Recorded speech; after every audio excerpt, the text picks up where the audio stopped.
Hi, welcome back to another season or episode of In the Clubhouse.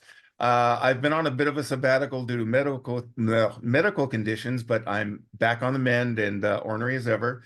And I've changed it up a bit. I want to introduce you to my new partner, Rick Bender. Rick is the former SID at Dartmouth College in Hanover, New Hampshire, and he's agreed to join me on this nonsense trail. So, Rick, welcome.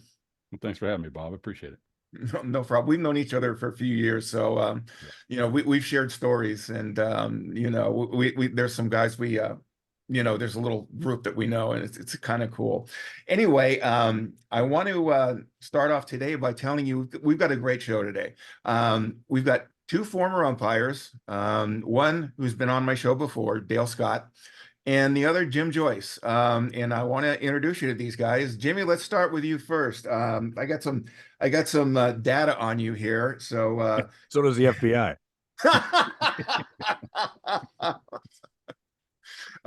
You had three all-star. I'm gonna have to separate you two, I swear to God. You had 3 All-Star games, 10 Division Series, 4 LCS, 3 World Series, and a lot of other stuff that went down during the when you were umpire. For how many years did you umpire, Jimmy? 29 and a half. Yeah, that's a lot. That's a lot. And you did CPR on somebody in Arizona? Yeah. That was the manager after he called a pitch. No, that was actually probably the biggest highlight of my career, actually, to be honest with you. And it didn't occur on the field. It occurred literally just off of the field before a game in Arizona. And just in a nutshell, I hope everybody takes the time to learn hands-only CPR. I really do. That's my public service announcement real quick. And what happened was, actually, Kay was with me, my wife, and my 2 partners, James Hoy and Lance Barrow, were in front of me, and they're both pretty tall dudes. And I couldn't really see in front of me. And as we got closer to our locker room, we were walking down a tunnel. And as we got closer to the locker room, off to the side was a lady that was laying on the ground. And long story short, my degree is in health administration, first aid, and safety. And I've always stayed up on CPR and first aid and stuff like that. And it's important to know, I believe. Absolutely. So I just did the vitals, and she quit breathing and right in front of me and proceeded to start CPR. It seemed like I did it for an hour. It was really only closer to 5 or 6 minutes before the paramedics got there. And then they used the AED, and they had a shocker 8 times. Wow. But she actually came back. Now, she had a cardiac event, not a heart attack, which is totally different. And actually, the cardiac events are actually worse than an actual heart attack, because within the first 2 minutes, if CPR is not applied, the mortality rate is is not good. So wow, it all worked out. But unfortunately, after 7 years, her name was Jane Powers. She was in Florida. She actually ended up having to get a heart transplant, and she got it during COVID. Oh, and God. After her heart transplant, she did develop COVID, and she got back on the transplant list, and it just didn't work out. She passed away, I think, 2.5 years ago. But wow. You know what? She had 7 years. You should be. So you should be thanks damn for proud of asking that. about that. I appreciate it. That's one of the really big highlights in my and that really life. You and her had quite a bond after that. I mean, yes, absolutely. Yeah, I mean, for obvious reasons, but yeah. See, that's pretty close. So that's why I like talking to you guys, because it shows that you're human. You actually have feelings, unlike most people who think, oh, umpires are fucking robots.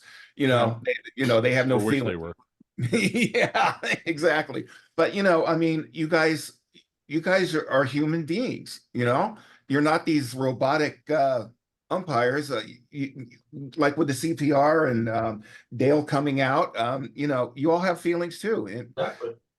Yeah. The last guy I'm going to introduce, Jim took away your thunder there, Dale, is how do I follow that? is a very good buddy of mine. We laugh all the time we talk. This is Dale Scott. He is the first openly gay umpire to come out, and he did it his way, and I take my hat off to him. He's written a book that he graciously got me. It's called The Umpire Is Out, and it is a hilarious book. First part of the book, he talks about getting racked. And I knew as soon as I saw that, I said, I'm going to like this book already. I already know this. There's not a lot of first chapters of a book talking about how you got hit in the gonads in various places. Yeah. Yeah, that's the thing about Dale. He's real shy. Can you tell? Well, let's start in Jimmy. Let's talk about the 04 ALCS Game 6 in Yankee Stadium and Slappy McArod. What did you see him running down the line with his so-called motion like this? What did you see? You were at third, weren't you? Okay, if that was game 6, I was in yeah, I think it was at third, I believe. Yeah. It was really kind of strange, the tap out in front and the underhand throw and stuff like that. And as A-Rod was running down, I mean, if you can imagine, the 04 ALCS is probably the most intense. Oh yeah. It was by far the most intense series I'd ever been through. And that includes the World Series and everything. I mean, this was intense. And we had police on the field. I mean, it was. And when that happened, Randy Marsh was at first base, and everything happened with their backs to Randy. So Joe West was the plate umpire, and Joe was coming up the line. And A-Rod just kind of was like girl slapping, and he hit the pitcher's glove, and the ball popped out, and now everybody, Yankees are all going safe and everything, and now Randy, I believe, made a call of safe, and Joe knew something was going on, but that was still in those days where we didn't tread on another umpire's call. You kind of stayed back and you made eye contact, and if you had that eye contact, and Randy was actually the crew chief, and to Randy's credit, he actually went to Joe and asked Joe what happened, and so turned around and ended up getting that call correct. But that was back in the days when I know it was in the 2000s, but you still didn't tread on another umpire's territory. You either lived and died with it, or if it was in that situation, actually, had to do something. So that was a good crew consultation, and it worked out for the good. Jimmy, did you when it happened, right when it happened, did you immediately think interference, or were you? Yeah, right away. I think everybody did, because Randy probably was in the worst position to be in there, to be in it, because he really, the first baseman had his back to him, and the glove was not really extended too far. So yeah, I think everybody, especially Joe. Joe had the best seat in the house for that one, and Joe was lumbering up the first base line. Like, Joe was very emphatic, and you could tell by the way that Joe was moving up the line that he was either going to do something, or he was definitely waiting for Randy to come to him. And like I said, it worked. It was a good piece of umpiring on both. Yeah, it was outstanding umpiring. Yeah. That's when all hell broke loose, wasn't it? When they started throwing stuff on the field and everything.